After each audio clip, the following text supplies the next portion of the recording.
우리의 이야기는 1844년 10월 15일에 시작됩니다. 작센의 들판 사이에 숨겨진 프로이센의 작은 마을 뢰켄에서 교회 종소리가 울려 퍼졌습니다. 종이 울린 데는 두 가지 이유가 있었습니다. 첫째, 이날은 온 나라가 프리드리히 빌레름 4세 국왕의 생일을 축하하는 날이었습니다. 둘째, 지역 목사인 카를 루트비히 니체의 집에서 첫 아이가 태어났습니다. 행복으로 빛나는 아버지는 국왕의 이름을 따서 아들의 이름을 짓기로 결심했습니다. 그는 교회 장부에 이렇게 적었습니다. 프리드리히 빌레름 니체. 이 아이를 보십시오. 밝은 머리카락, 크고 주의 깊은 눈. 그는 완벽해 보였습니다. 가족은 모범적이었습니다. 아버지는 루터교 목사로 온화하고 교양 있는 사람이자 재능 있는 음악가였습니다. 그의 오르간 연주는 교인들이 감동의 눈물을 흘리게 만들었습니다. 어머니 프란체스카는 목사의 딸로서 신앙심과 질서의 화신이었습니다. 할머니들, 이모들, 집안은 여자들과 기도 그리고 사랑으로 가득 찼습니다. 이 평온한 풍경을 보면서 국왕의 이름을 따고 십자가의 그늘 아래서 자란 이 조용한 소년이 언젠가 신은 죽었다라는 말을 쓰게 되리라고 누가 생각이나 했겠습니까?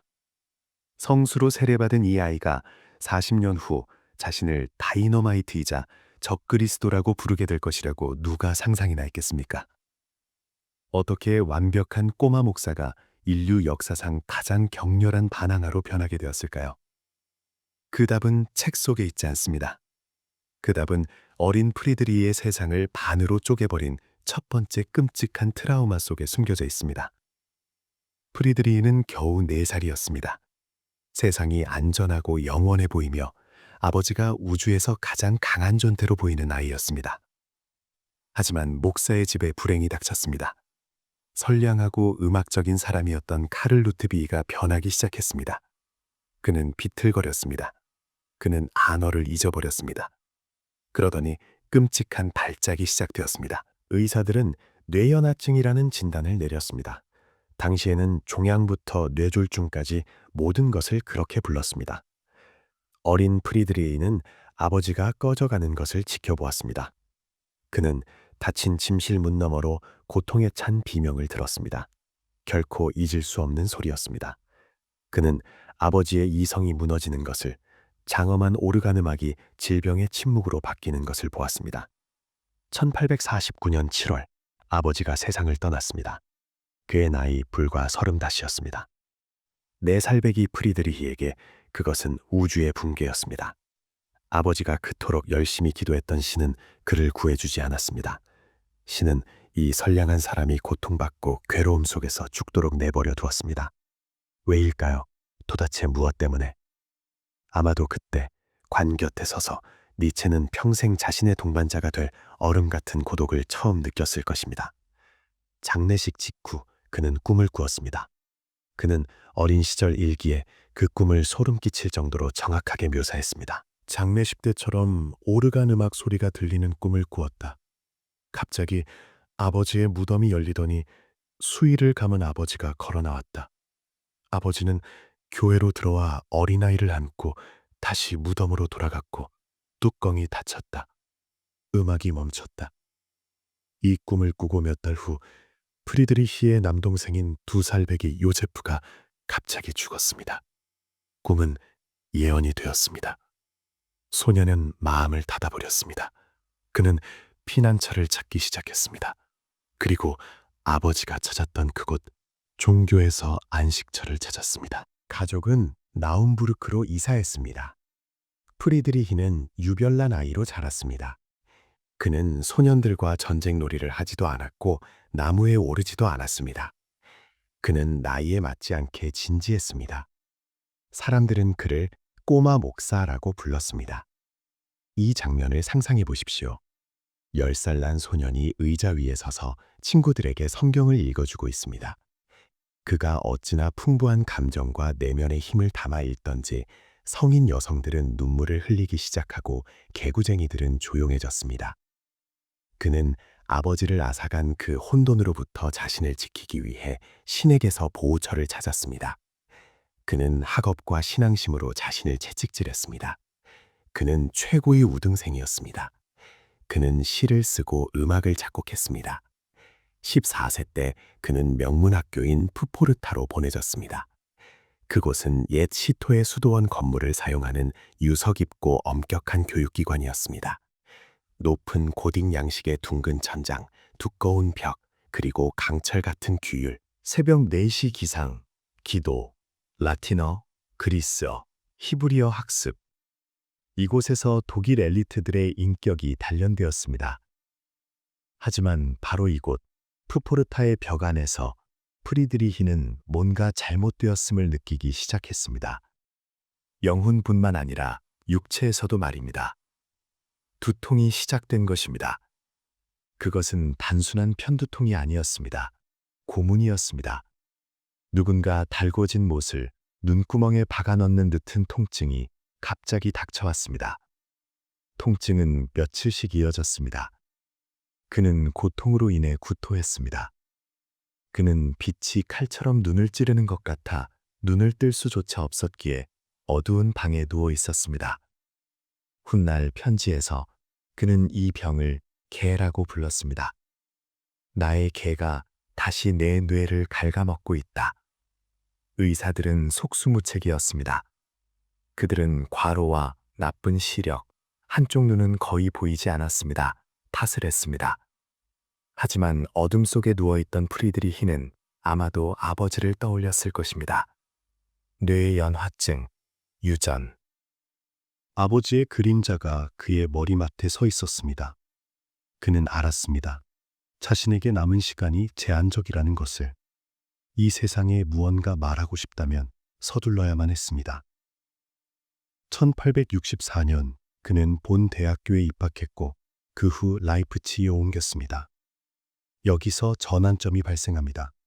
꼬마 목사는 의심하기 시작합니다. 그는 문헌학, 즉 텍스트에 관한 학문을 공부합니다. 그는 과학자가 개구리를 해부하듯이 성경을 해부합니다. 그리고 그는 모순을 봅니다. 역사적 층위를 봅니다. 그의 방패였던 신앙은 그 자신의 지성이라는 타격을 입고 산산조각이 납니다. 여동생 엘리자베트에게 보낸 편지 중 하나에서 그는 그 당시로서는 무시무시한 말을 씁니다. 만약 네가 평안과 행복을 원한다면 믿어라. 만약 네가 진리의 추종자가 되고 싶다면 찾아라. 그는 찾기를 택했습니다. 그는 성찬식을 거부했습니다. 어머니는 공포에 질렸습니다. 엘리자베트는 흐느꼈습니다. 프리드리히는 자신 안의 꼬마 목사를 죽였습니다. 이제 그는 텅 빈 우주에 홀로 남았습니다. 하지만 인간에게는 아버지가 필요합니다. 스승이 필요합니다. 그리고 운명은 그에게 만남을 선물했습니다. 유명한 문헌학 교수인 프리드리히 니첼이 이 재능 있는 학생을 주목했습니다. 니체는 천재였습니다. 그는 깊이 있는 논문으로 흰 수염의 학자들을 놀라게 했습니다. 리첼은 그를 문헌학계 전체의 우상이라고 불렀습니다. 그리고 1869년이 되었습니다. 믿을 수 없는 일이 일어났습니다. 전례 없는 일이었습니다. 스위스의 바젤 대학교가 고전 문헌학 교수를 찾고 있었습니다. 리첼은 추천사를 썼습니다. 39년 동안 나는 이 청년처럼 일찍 성숙한 사람을 본 적이 없습니다. 프리드리히 니체는 겨우 24살이었습니다. 그는 박사 학위조차 없었습니다. 그는 아직 학업을 마치지도 않았습니다. 하지만 바젤 대학교는 추천사를 신뢰하여 시험도 논문도 없이 그에게 교수직을 수여했습니다. 이 승리의 순간을 상상해 보십시오. 이것은 우리 인생 곡선의 정점입니다. 짙은 콧수염을 기른 그는 더 나이 들고 엄격해 보이려고 그리고 부드럽고 상처 입기 쉬운 미소를 감추기 위해 수염을 길렀습니다. 거의 소년이나 다름없는 청년이 강의실로 들어옵니다. 그 앞에는 학생들이 앉아 있는데 그중 다수는 그와 동갑내기입니다. 그는 교수입니다. 존경받는 인물입니다. 막대한 봉급을 받습니다. 그의 앞에는 빛나는 미래가 있습니다. 그는 신동이자 천재이며 독일 학계의 희망입니다. 그의 첫 강의, 호메로스와 고전 문헌학에서 그는 차분하고 조용한 목소리로 말합니다. 하지만 그 목소리에는 이미 강철 같은 힘이 느껴집니다. 그는 단순히 텍스트를 분석하는 것이 아닙니다. 그는 그 안에서 삶과 열정, 디오니소스적 광기를 찾고 있습니다. 인생은 성공한 것처럼 보였습니다. 아버지의 그림자는 물러갔습니다. 눈의 통증은 잠시 잦아들었습니다. 그는 운명을 이겼습니다.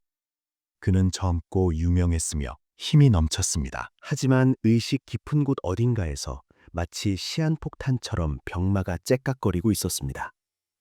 그리고 라이프치히 어딘가에서는 이미 만남이 준비되고 있었습니다. 그를 더 높이 올려놓았다가 나중에 가장 깊은 절망의 구렁텅이로 떨어뜨릴 만남이 말입니다. 바로 리하르트 바그너와의 만남입니다. 우리는 이 절대적인 성공의 순간에 니체를 남겨둡니다. 그는 바젤의 아파트 창가에 서서 라인강을 바라봅니다.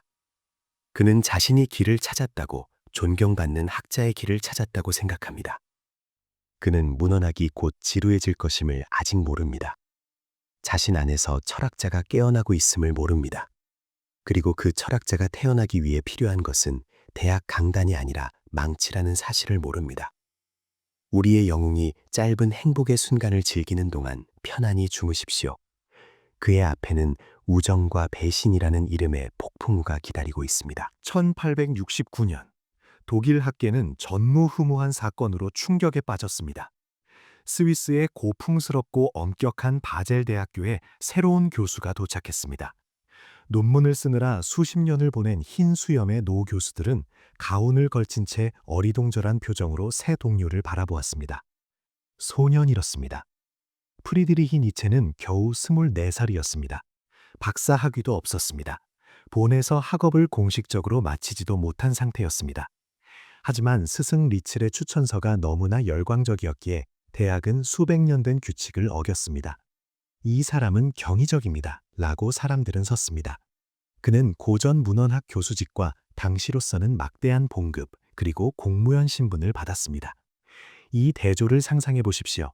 얼마 전까지 책상에 앉아있던 어제의 학생이 이제 주인으로서 거대한 강의실에 들어섭니다. 강단에 오릅니다. 수백 개의 눈이 그를 봅니다. 니체는 제 나이보다 늙어 보입니다. 그는 부드럽고 거의 소녀 같은 입술선을 감추고 엄격해 보이기 위해 일부러 거대한 바다코끼리 수염을 길렀습니다. 그는 조용하지만 최면을 거는 듯한 목소리로 말합니다. 그는 단순히 그리스인에 대해 강의하는 것이 아닙니다. 그들을 부활시키고 있습니다. 이것이 정점인 것 같았습니다. 행복, 어머니의 자부심, 재정적 안정. 아들이 가족의 모든 기대를 뛰어넘었으니 죽은 아버지의 그림자도 물러가야 했습니다. 하지만 성공의 정점인 바로 이곳에서 운명은 그를 위한 함정을 파놓았습니다. 천재적인 음악과 끔찍한 고통으로 짜인 함정을 말입니다.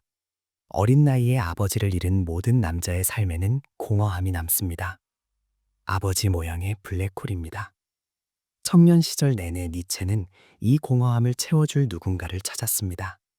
자신보다 더 강하고, 더 현명하고, 더 위험 있는 누군가를. 그리고 그는 그를 찾았습니다. 리하르트 바그너. 그 시절 그들의 관계는 단순한 우정이 아니었습니다. 신비로운 결합이었습니다. 바그너는 니체의 아버지가 살아있었다면 딱 그 나이였습니다. 작곡가는 루체른 호수 기슭의 트립셴 빌라에 살고 있었습니다. 동화 같은 곳이었습니다.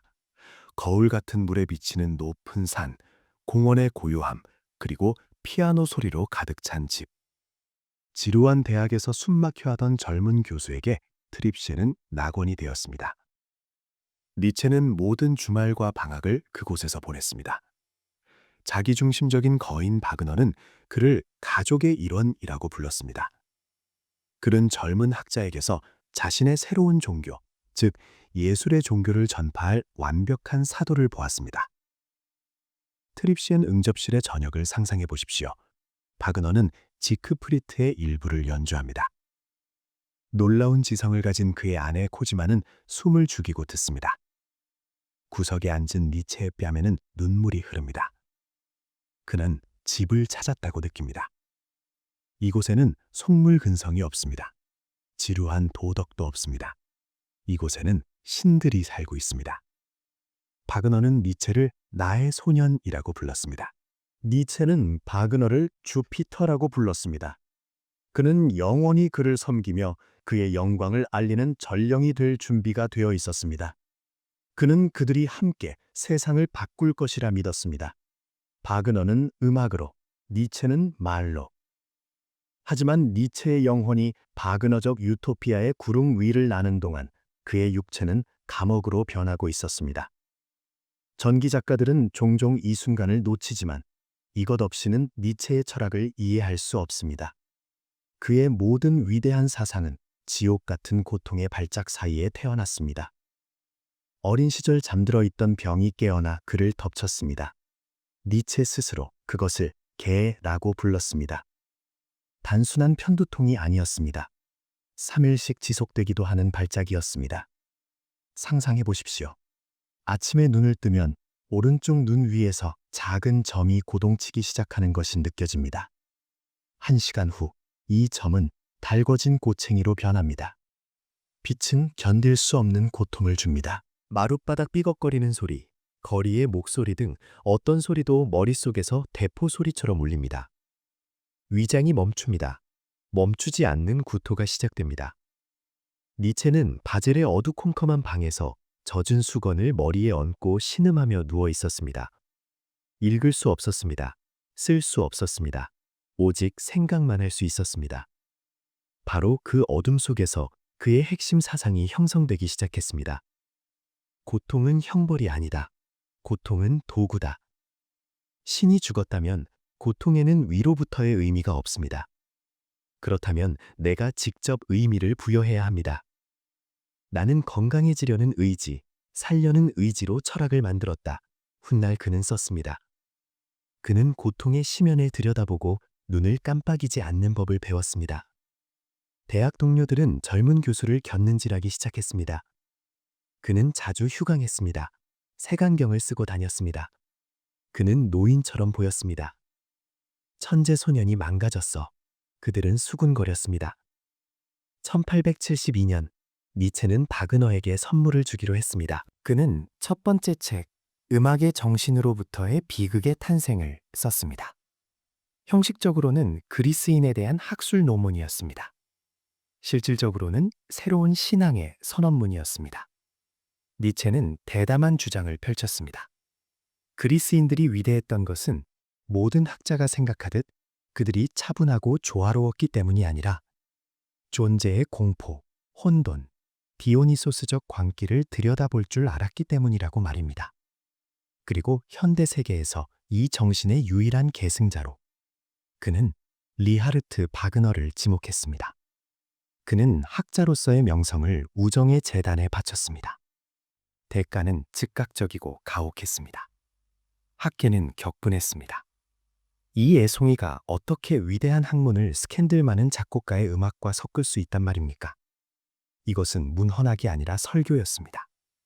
당대 최고의 문헌학기였던 빌라모비치 묠렌도르프는 혹평하는 글을 발표했습니다. 단순한 비판이 아니라 파괴였습니다. 그는 니체에게 야생을 그렇게 좋아한다면 강단에서 내려와 호랑이나 치라고 충고했습니다. 효과는 파괴적이었습니다. 바젤의 학생들은 보수적이었습니다. 그들은 서평을 읽었습니다. 그리고 더 이상 수업에 오지 않았습니다. 이 장면을 상상해 보십시오. 두통을 참아내며 니체가 강의실로 들어옵니다. 그는 위대한 것에 대해 말할 준비가 되어 있습니다. 하지만 강의실은 비어 있습니다. 뒷줄에 두세 명의 우연한 청강생, 그나마 독일어권 사정을 모르는 러시아 학생들이었다고 합니다. 만 앉아있을 뿐이었습니다. 몰락이었습니다. 28세에 그는 자신의 직업에서 왕따가 되었습니다. 학계의 죽은 자가 된 것입니다. 그렇다면 바그너는 이 희생을 바친 대상인 그는 어땠을까요? 바그너는 만족했습니다. 그는 홍보가 필요했고 그것을 얻었습니다. 그는 책을 칭찬했지만 니체의 비극은 이해하지 못했습니다. 그는 당연하게 받아들였습니다. 물론 모두가 바그너라는 천재를 위해 희생해야지. 마법이 풀리기 시작했습니다. 심리학자의 투시력을 지녔던 니체는 우상의 조각상에 금이 간 것을 알아차리기 시작했습니다. 1876년 제1회 바이로이트 축제가 열렸습니다. 바그너는 마침내 자신의 극장을 지었습니다. 영혼의 축제가 되어야 했습니다. 니체는 기적을 바라며 그곳에 갔습니다. 하지만 허영의 시장을 보았습니다. 바그너는 더 이상 혁명가가 아니었습니다. 그는 궁정 아첨꾼이 되었습니다. 황제에게 절했습니다. 음악의 의미 따위는 신경 쓰지 않고 유행을 쫓기 위해 모여든 다이아몬드로 치장한 부유한 부인들에게 둘러싸여 있었습니다. 바그너는 기독교인이 되어 회개와 성배에 관한 오페라 파르지파를 쓰기 시작했습니다. 그리고 니체에게 가장 최악이었던 것은 바그너가 저속한 반유대주의자이자 독일 민족주의자가 되었다는 점이었습니다. 니체는 이 분위기에서 질식할 것 같았습니다. 위선 때문에 신체적으로 아팠습니다. 오페라 도중 끔찍한 발작이 일어났습니다. 그는 극장을 뛰쳐나와 짐을 챙겨 숲으로 도망쳤습니다. 바이로이트의 나무들 사이를 헤매며 그는 끔찍한 진실을 깨달았습니다. 그는 다시 고아다. 그의 새로운 아버지는 거짓말쟁이였습니다. 바그너는 미래의 예언자가 아니라 군중의 저열한 본능을 이용하는 과거의 배우였습니다. 이것이 우정의 끝이었습니다. 그리고 그의 정상적인 삶의 끝이 시작되었습니다.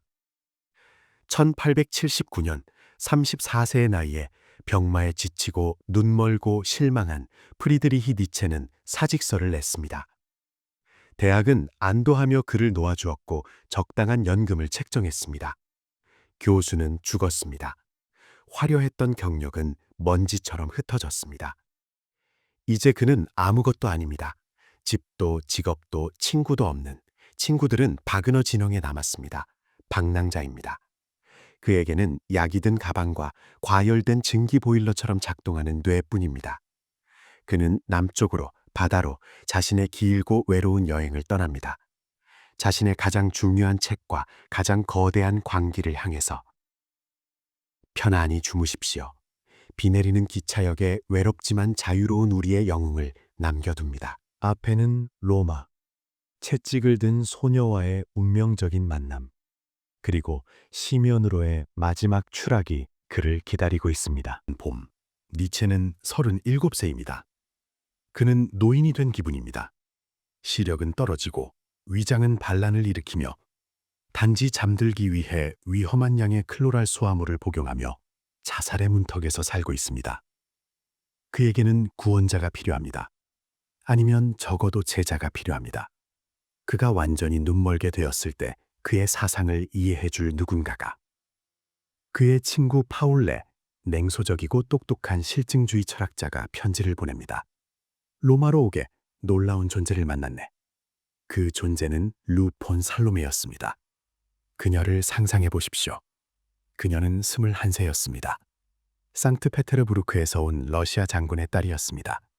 전형적인 미인은 아니었지만 그녀에게는 야생적이고 길들지 않은 힘이 있었습니다. 그녀는 종교를 거부했고 결혼을 거부했으며 오직 지식과 자유만을 갈망했습니다. 그녀는 지적 발키리였습니다. 만남은 성페드로 대성당의 고해소에서 이루어졌습니다. 운명의 아이러니죠. 니체는 그녀를 보자마자 마치 미리 준비한 듯했지만 영혼의 외침처럼 들리는 말을 던졌습니다. 우리는 어떤 별에서 서로에게 떨어져 내렸습니까? 순간적인 전류가 흐르는 듯했습니다.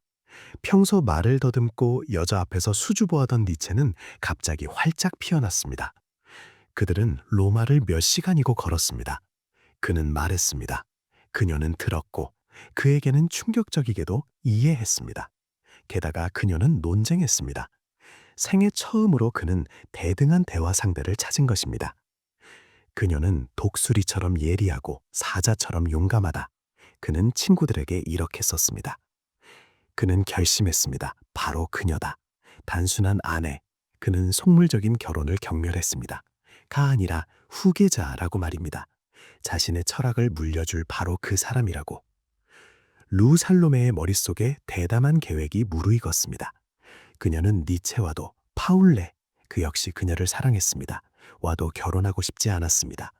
그녀는 성삼위일체를 만들자고 제안했습니다. 지적 공동체를 말입니다. 세 사람은 형제자매처럼 한 아파트에 함께 살며 오직 철학과 예술에만 전념할 것입니다.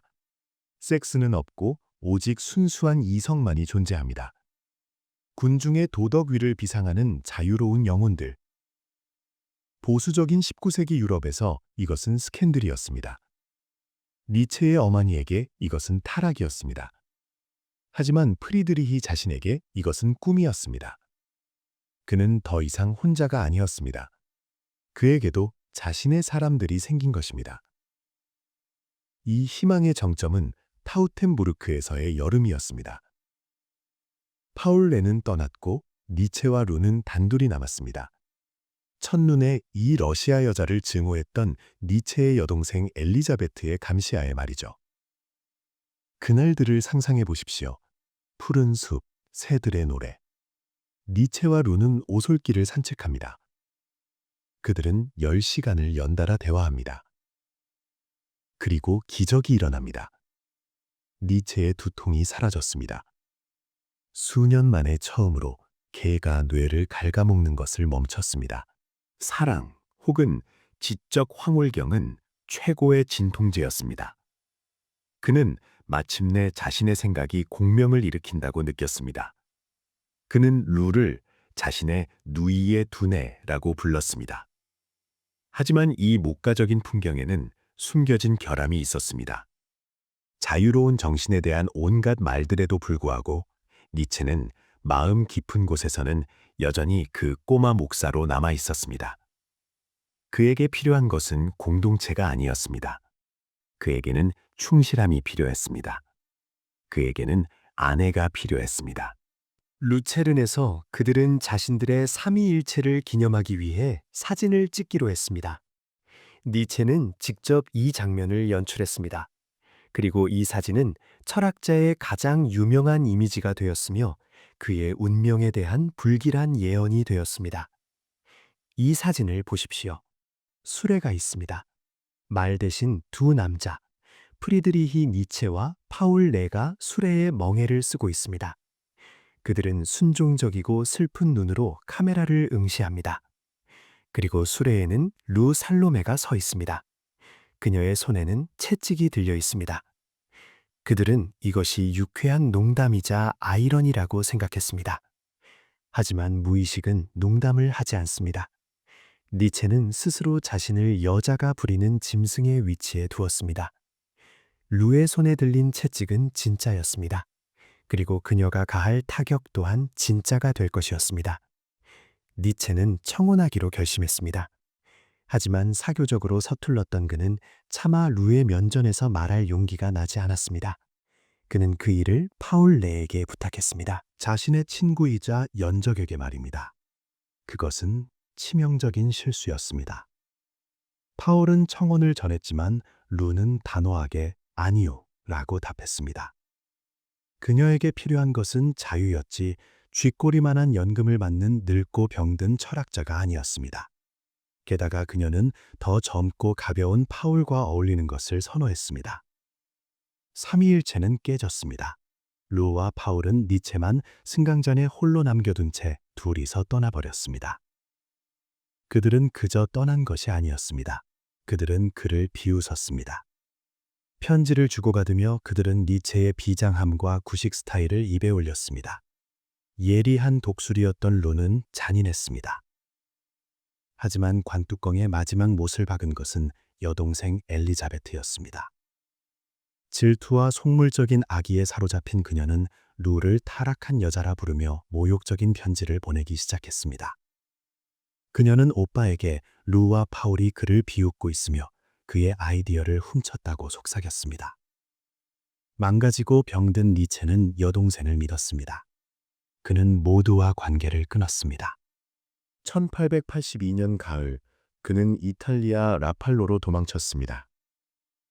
1882년에서 1883년으로 넘어가는 겨울이 왔습니다.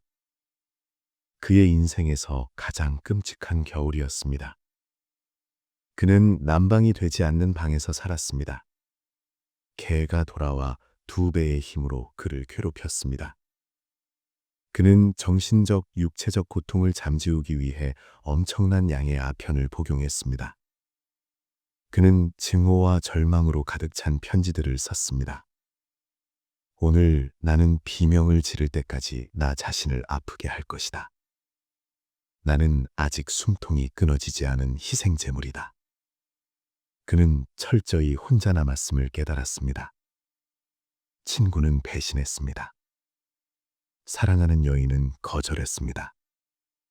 여동생은 사악한 마녀였습니다. 그의 자유정신 철학은 현실과 충돌하여 붕괴했습니다.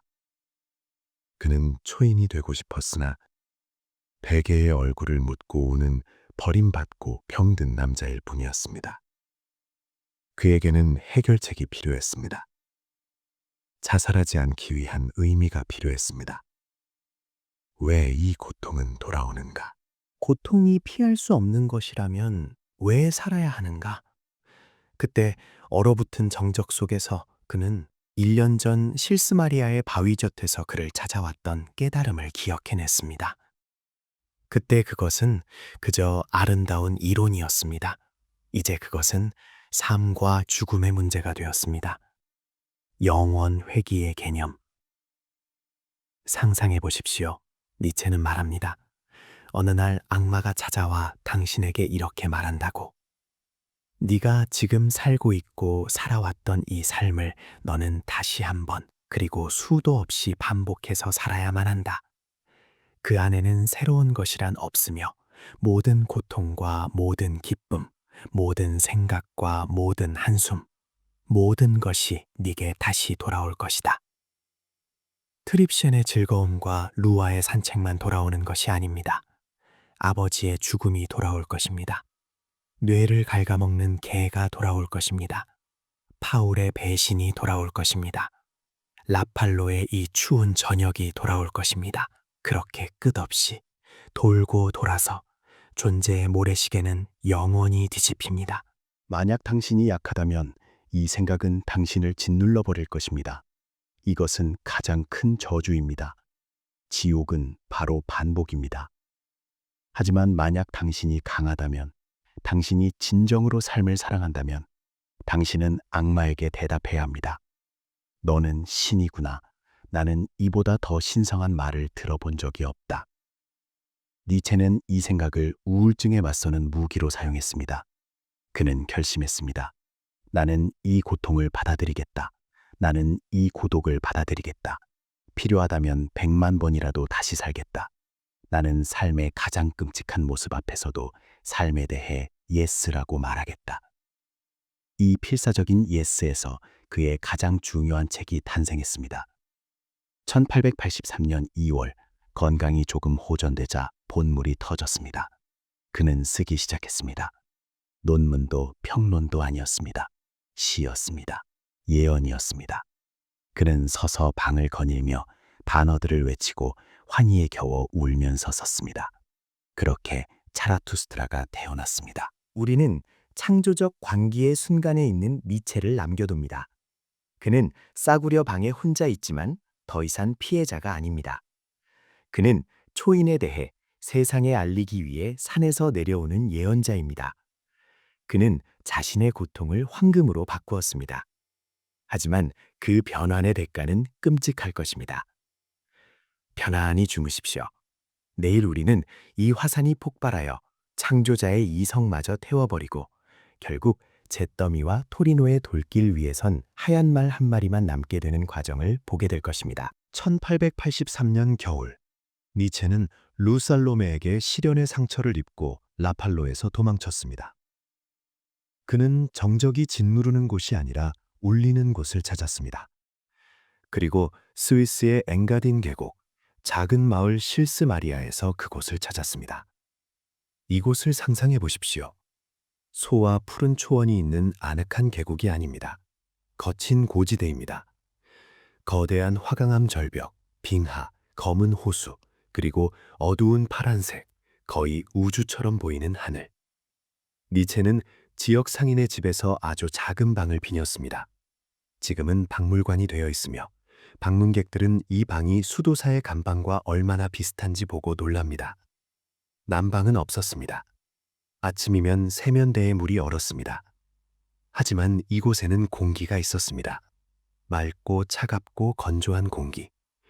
그의 아픈 머리를 짓누르지 않는 공기였습니다. 니체는 산책했습니다.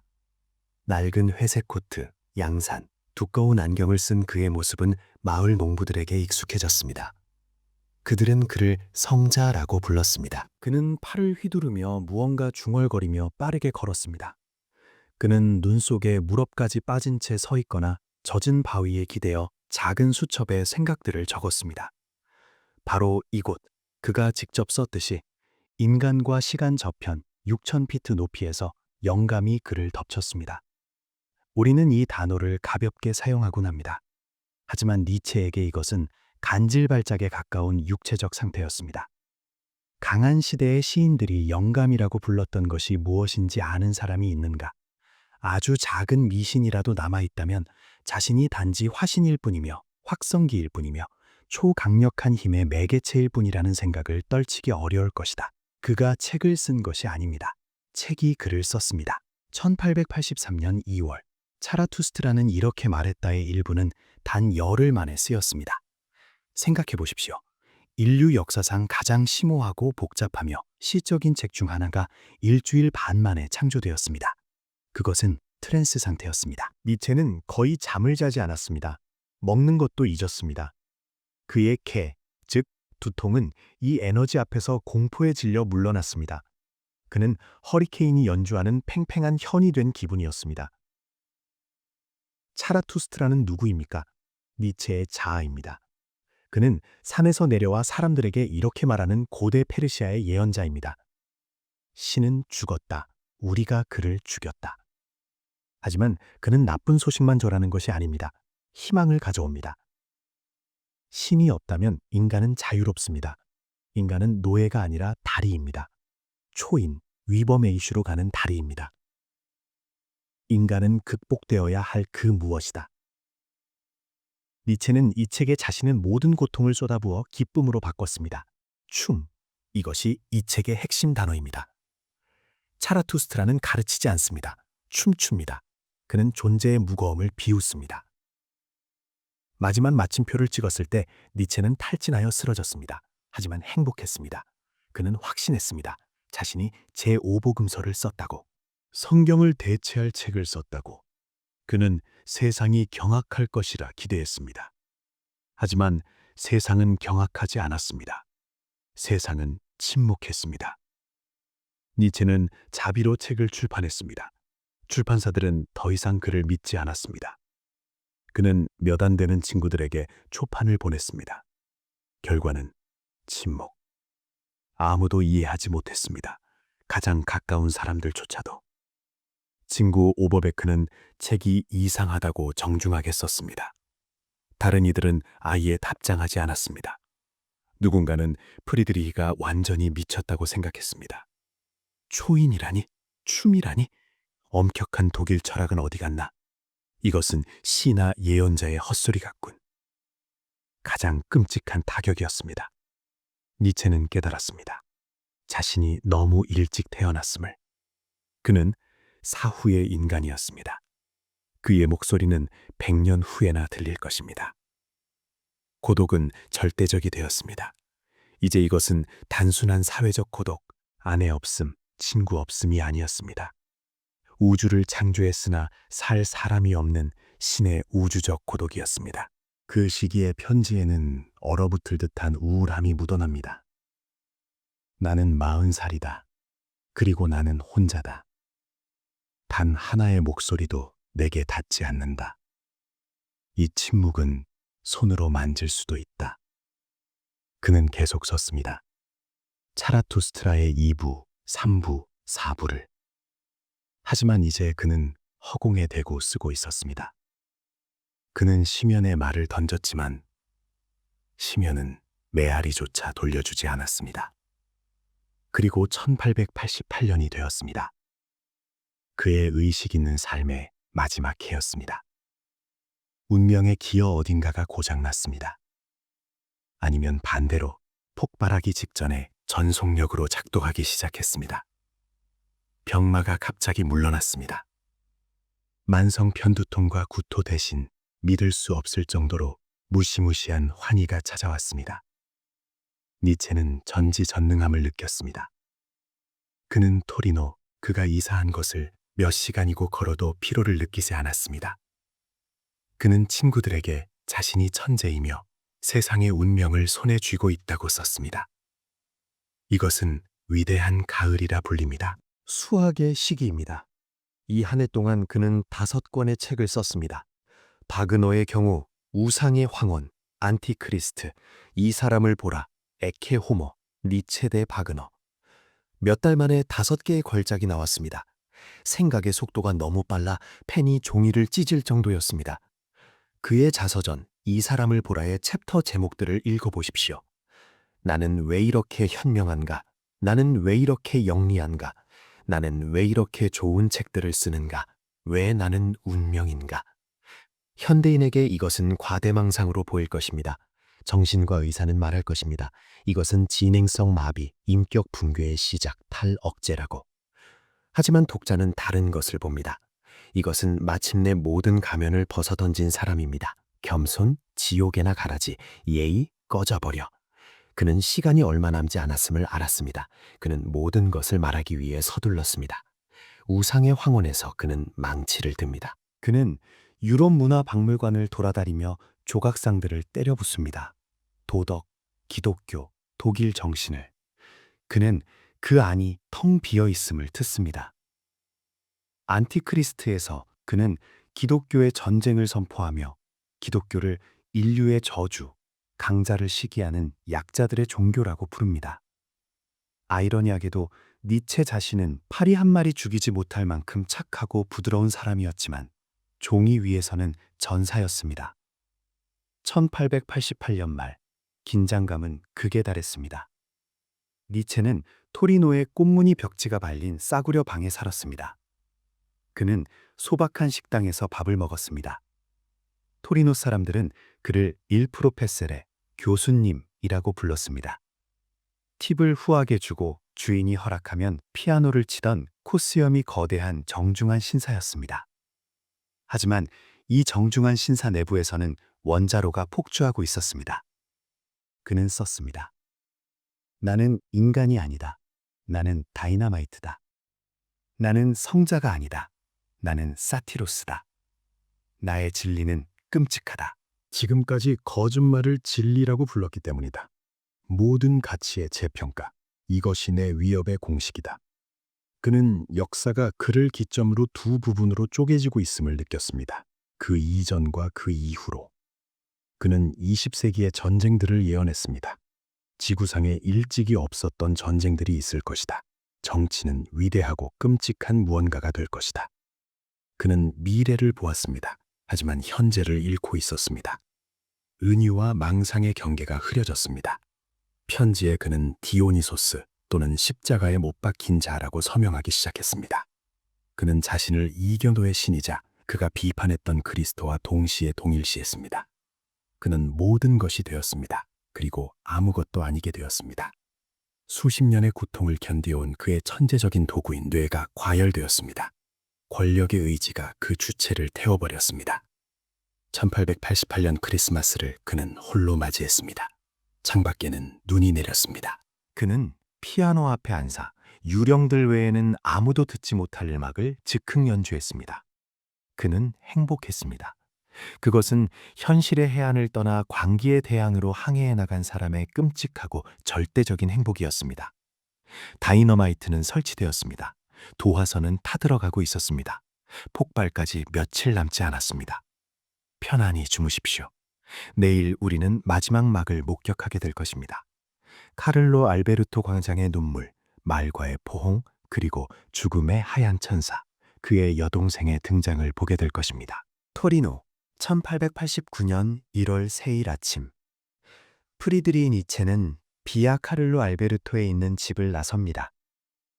그는 언제나처럼 완벽하게 차려입었지만 시선은 이 세상 너머 어딘가를 헤매고 있습니다.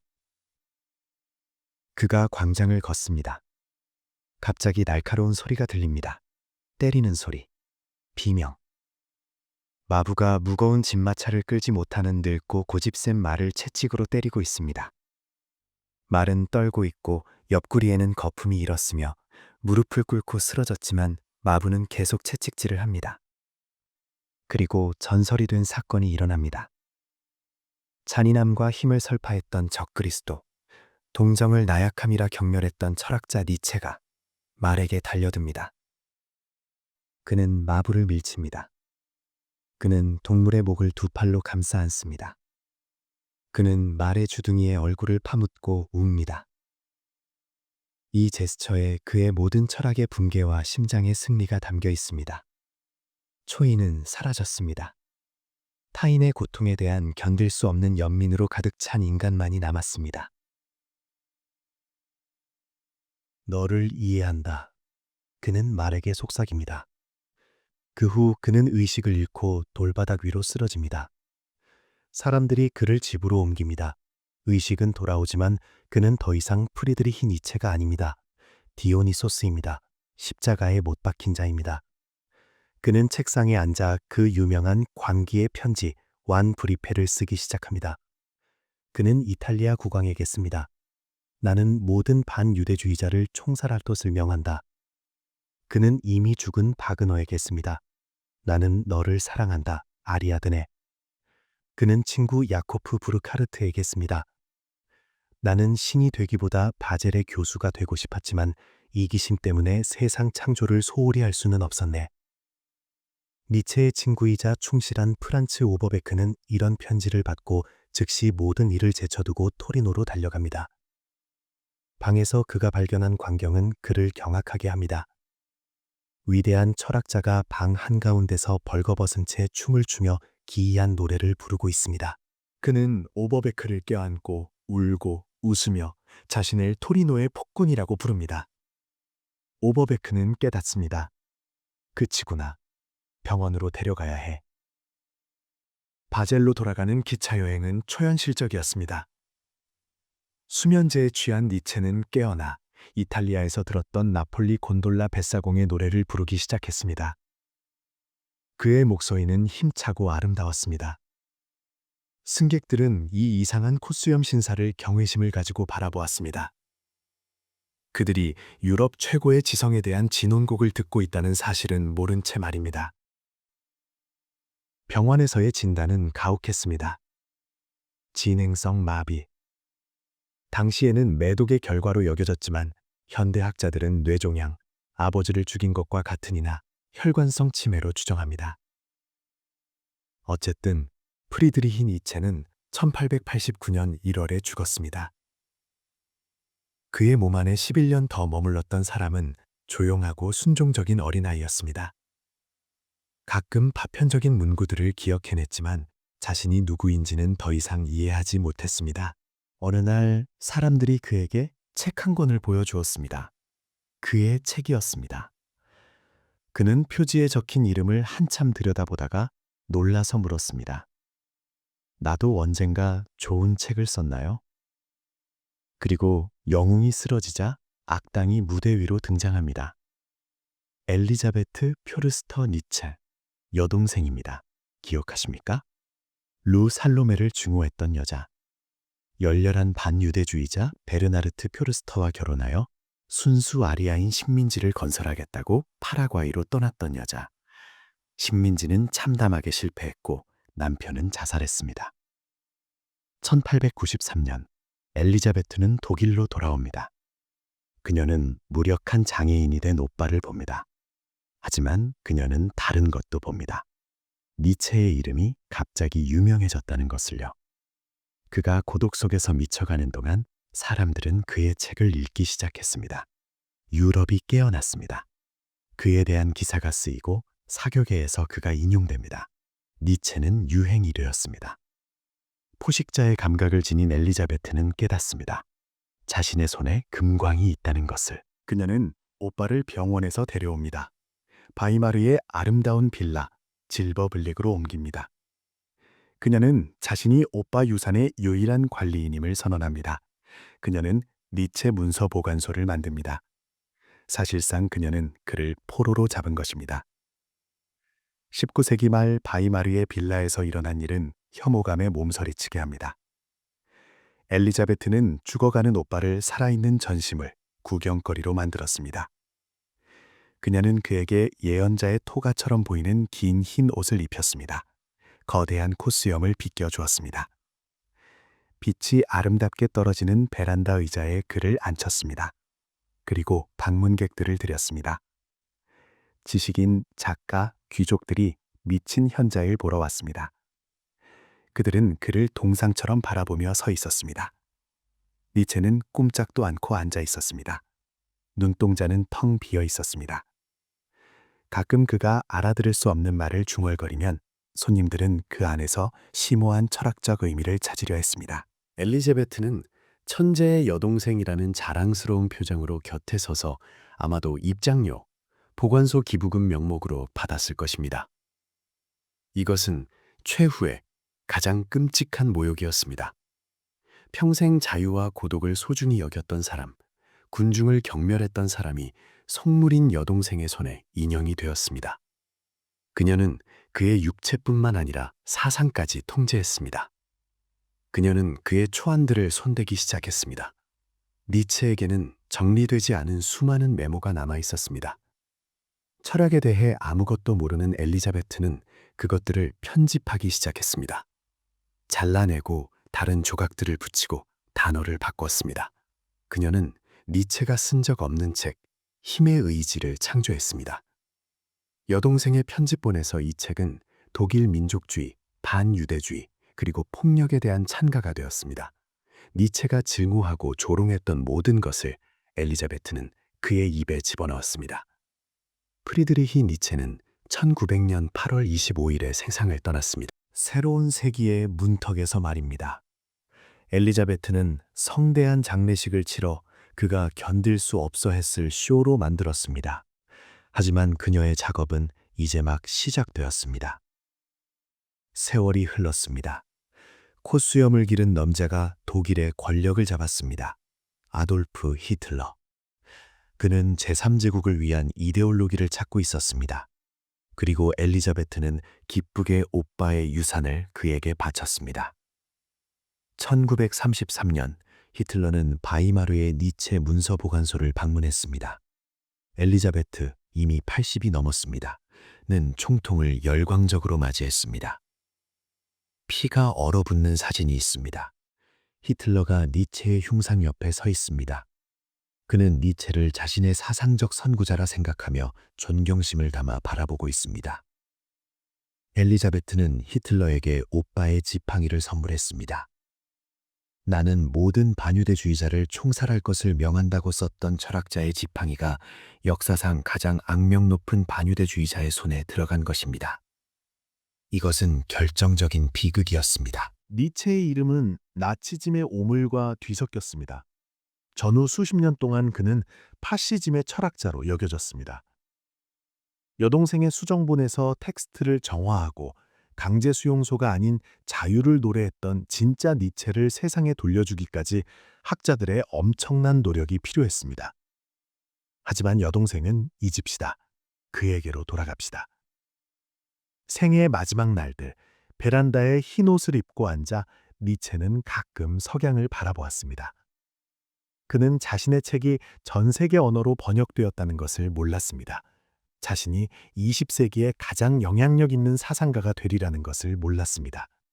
자신의 이름으로 전쟁이 정당화되고 아이들의 이름이 지어지리라는 것을 몰랐습니다. 그에게 그 모든 것은 더 이상 중요하지 않았습니다. 엄마, 난 바보야. 어머니가 돌아가시기 전 그가 한 말입니다. 겸허한 말이었습니다. 과열된 엔진이었던 그의 이성은 마침내 식었습니다. 고통은 사라졌습니다. 개는 뇌를 갉아먹기를 멈췄습니다. 그는 차라투스트라의 맨 마지막에서 되고자 했던 존재, 아이가 되었습니다. 순진무구함은 어린아이며 망각이고 새로운 시작이며 놀이이다. 프리드리히 니체의 이야기는 경고입니다.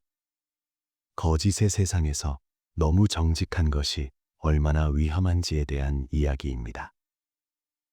인간의 영혼은 가장 높은 산보다 더 높이 날아오를 수 있지만 육체는 언제나 땅에 남는 부서지기 쉽고 필멸하는 존재라는 것에 대한 이야기입니다. 그는 다이너마이트가 되고 싶었습니다. 그리고 그렇게 되었습니다. 그의 사상의 폭발은 구세계를 파괴했습니다. 하지만 그 파편에 깔려 가장 먼저 죽은 것은 바로 그 자신이었습니다. 편안히 주무십시오. 토리노, 바제, 바이마르의 밤이 내립니다. 모든 드라마는 잦아들었습니다. 삶을 너무나 강렬하게 사랑했던 한 남자의 살아있는 뜨거운 심장이 뛰고 있는 책들만이 서가에 남았습니다.